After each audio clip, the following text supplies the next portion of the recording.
আপনার কি মনে হয় আপনার বাচ্চা অন্যদের তুলনায় দেরিতে হাঁটছে, দেরিতে দাঁড়াচ্ছে, দেরিতে বসছে বা খেলছে?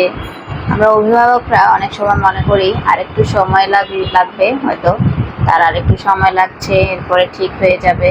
কিন্তু দেখা যায় সময় চলে যায় কিন্তু ঠিক হয় না। সব কিছুরই একটা নির্দিষ্ট সময় আছে। নির্দিষ্ট সময়ের মধ্যে ওই ডেভেলপমেন্টটা না হলে অবশ্যই এটা চিন্তার কারণ। এজন্যই রয়েছে পেডিয়াট্রিক ফিজিওথেরাপি।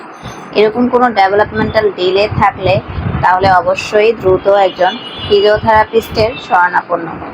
রাজশাহীর 5 বছরের একটি ছেলে জন্ম থেকেই সেরিব্রাল পালসি সমস্যায় ভুগছিল।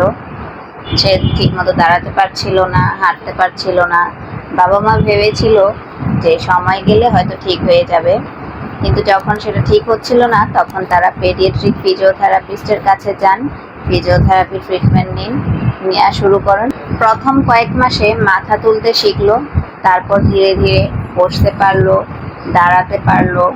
তারপর এক সময় শিশুটি নিজের পায়ে হাঁটা চেষ্টা করলো। এই ছোট পদক্ষেপটি বাবা মায়ের জন্য ছিল বড় জয়। প্রতিটি শিশুরই অবস্থা আলাদা। ভুল ব্যায়াম বা জোর করে অনুশীলন করার ফলে শিশুর অবস্থা আরও খারাপ পর্যায়ে যেতে পারে। তাই নিজে থেকে অনুশীলন না করে অবশ্যই একজন বিশেষজ্ঞ ফিজিওথেরাপিস্টের কাছ থেকে ট্রিটমেন্ট নেওয়া উচিত। একটি ফিজিওথেরাপিস্টে আমরা দিচ্ছি সেরিব্রাল পালসি, অটিজম, ডেভেলপমেন্টাল ডিলের জন্য বিশেষ থেরাপি, স্পিচ ও মোটর ডেভেলপমেন্ট প্ল্যান, বাড়িতে গিয়ে ফিজিওথেরাপি পাওয়ার বিশেষ সুবিধা। শিশুর প্রতিটি পদক্ষেপই পরিবারের জন্য স্বপ্ন। এই স্বপ্নকে বাস্তব করতে আজই ভিজিট করুন আমাদের ওয়েবসাইটে অথবা কল দিয়ে অ্যাপয়েন্টমেন্ট নিন। একটি ফিজিওথেরাপিস্ট আপনার সন্তানের সুস্থ ভবিষ্যতের সঙ্গী। ধন্যবাদ।